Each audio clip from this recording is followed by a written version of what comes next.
Hello, I'm Kads, and welcome to today's video.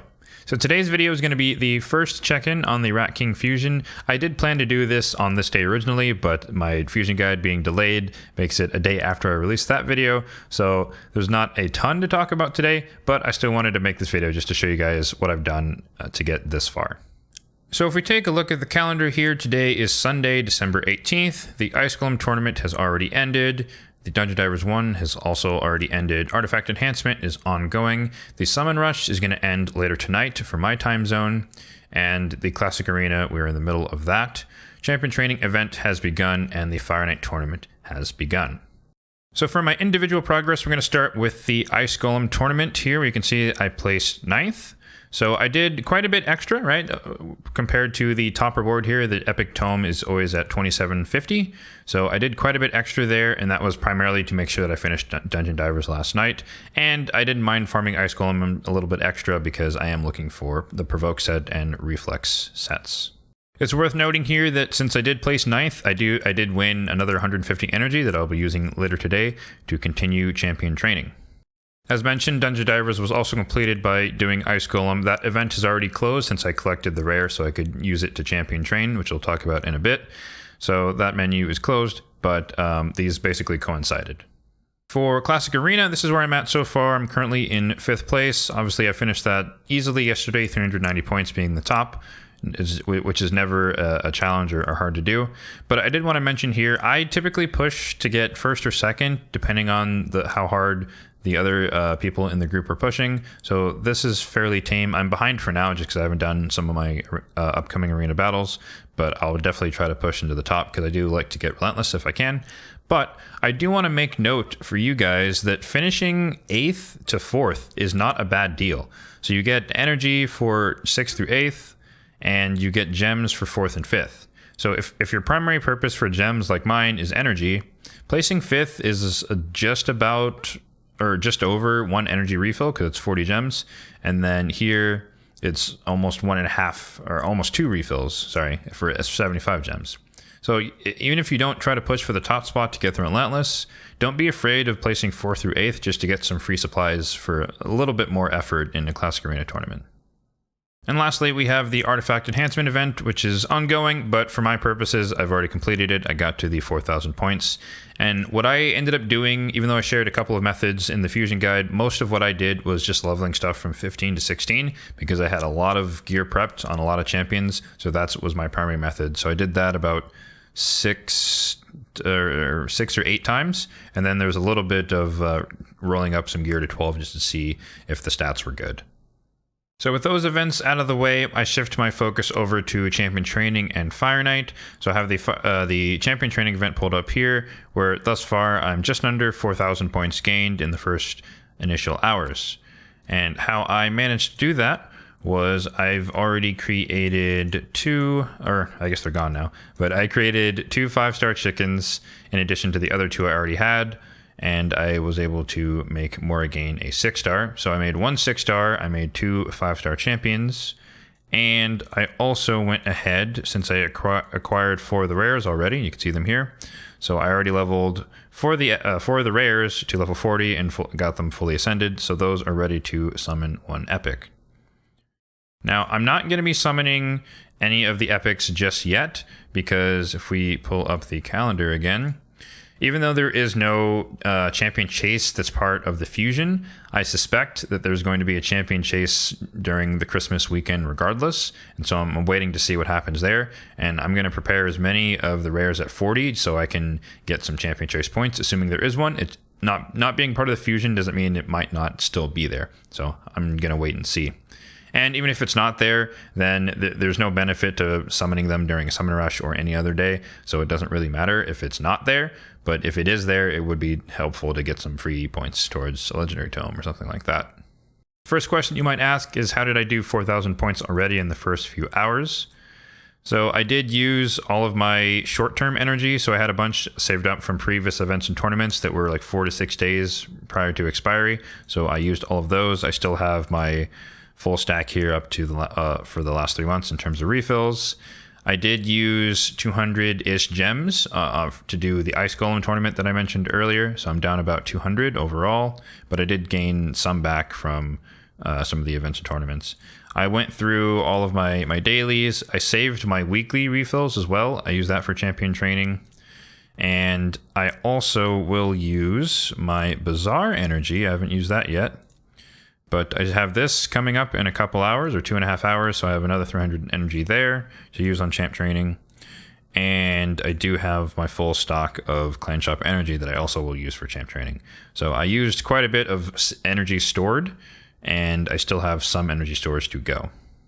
Oh, and quick note about the champion training. I did mention that the top reward should have been a legendary tome, which is confirmed, and that's at 14,750 as predicted. So that is still my 3,000 point a day requirement, which you can see that I've technically already done for the day. But since I still have extra energy, and this is typically a large amount of consumes a lot of energy, I don't mind doing a bit extra on the first initial days just to make it easier on subsequent days. So I will say that I was a little underestimating on the first rare. It does seem to be at 6,100 points, but the second rare is around 8,250, so a little less than 9,000, which has been, I think 9,350 I think was the rare last time. So that one's a little bit cheaper, but it looks like the lower one's either more expensive or I might have just been incorrect in my fusion guide. For the Fire Knight tournament, I've done like one run, so I've barely done anything, but I will be starting this after reset later today. For these, typically, I start these after reset, and so even though it's technically day one, for me it's day 0 on this event, so I haven't really put much effort into it. But for this, since the top reward is a 4-star chicken, which I don't care too much about, I have a ton of those, my plan for this is just to get to the 2250, which is the 750 points a day. So this is a case where I will do the minimum required and not much more, because there's no divers, so I don't need to push harder than normal, and there's no epic tome if I really needed that.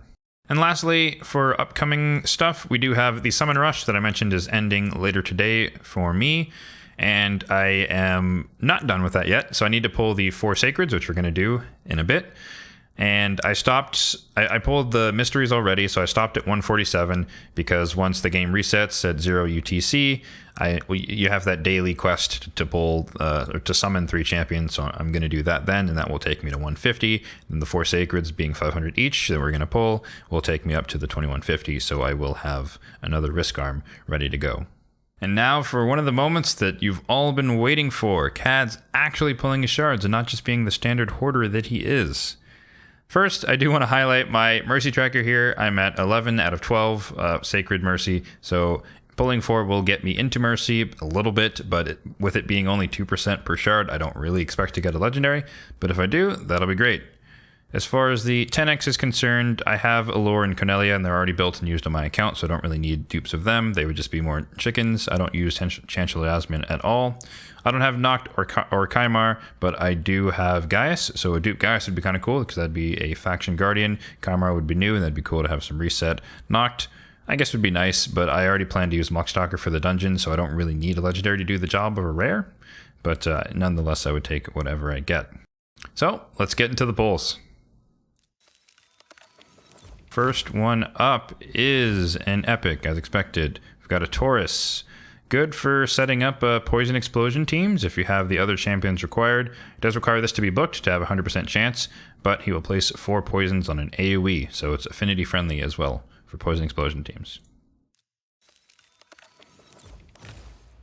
Now we're entering the hot shards, as Chosen likes to call them. Tarshan, kind of an underrated but also somewhat underwhelming epic. He does have one of the few champions who increases turn meter and places increased defense, so it's a very unique kit that can power up some defensive based damage dealer and damage dealers in the arena. It also has an AoE weaken 100% chance and a 3-turn cooldown, which is kind of nice, and he has a provoke on the A1.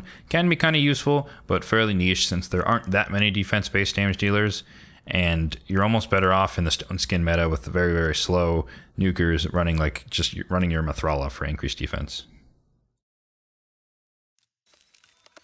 So third, looks like we have another epic who's Chonaru. I don't know how to say that. Not much notable on her. I think she's one of the champions you get if you start the game now and you have one of those new player promo codes. But yeah, 3-hit, random, weaken, removes all increased defense from all enemies, which is very specific, maybe a little too specific. And if she kills someone, it resets the cooldown of this, or decreases the cooldown of this skill by 1 turn. I don't know. Not much going on there. Not that great. And the last sacred for today is another epic, as expected, and it's Sakara. Yes, Sakara, one of the librarian sisters. Yep, look at all those books. I think she's the bad one, right? AoE weaken, and I guess triple hitter AoE is kind of nice, but I don't recall if she hits too hard or not. But she's definitely a huge reader, so based on that, I really wouldn't recommend. But she might just be a damage dealer type thing, and that's really all she can do. So, or no, she's a support, so she probably doesn't hit hard at all. Yeah, she just takes a lot of books and doesn't really do much. AoE weaken and a little bit of AoE attacks. So there you go. Summon Rush is complete. I'll wait a bit until the game resets to do the last 3 for the daily quest, and we will be at 2150, and I will have my 5th rare. Let me collect all the other stuff here. I'll save the energy for later for more champion training. So as is tradition, we are going to pull some Soulstones as well. I wanted to highlight my wish list every once in a while to show what I'm hoping for. So legendaries, I have Arbiter, Rhodos, and Herndig. I already bought a 1-star for Arbiter and Rhodos, so they have an Intimidating Presence and Lightning Cage, but I would like to get higher tiers if I can, just without having to buy them with Essence, because they get really expensive for the higher stages or higher levels of Ascension. I don't have a Herndig Soul, but I would like to have Crushing Rend on him just to get the stats and as well as a little bit of more ignoring defense. Epics, I did swap out Madame Ceres because I did get her in my last pull session, so I put back in Husk, who I recently rebuilt finally into Relentless because of the gear I got from a Classic Arena tournament. So, but I'm still looking to improve Miracle Heal on Rector and Ugo, and the rares are just rares just to fill the gap. So let's see what we can get here with 20 Mortal Soul Stones. Whoa, didn't mean to click. All right, 2 legendaries, not much else. Muckstalker, I don't know if I have that, but there you go. Muckstalker, one of the rares for the Sand Devil, who I'm currently in work. I'm not entirely happy with this build, but when I do have that, I might show you guys the teams that I come up with. We'll see. I don't have King Garag, and I don't have Suzerain Catone, and the rest are kind of auto cells. Maybe I'll keep the Renegade one. And the last set of 10 here, we'll let it go out slow. Bunch of rares. I don't have a Sylar.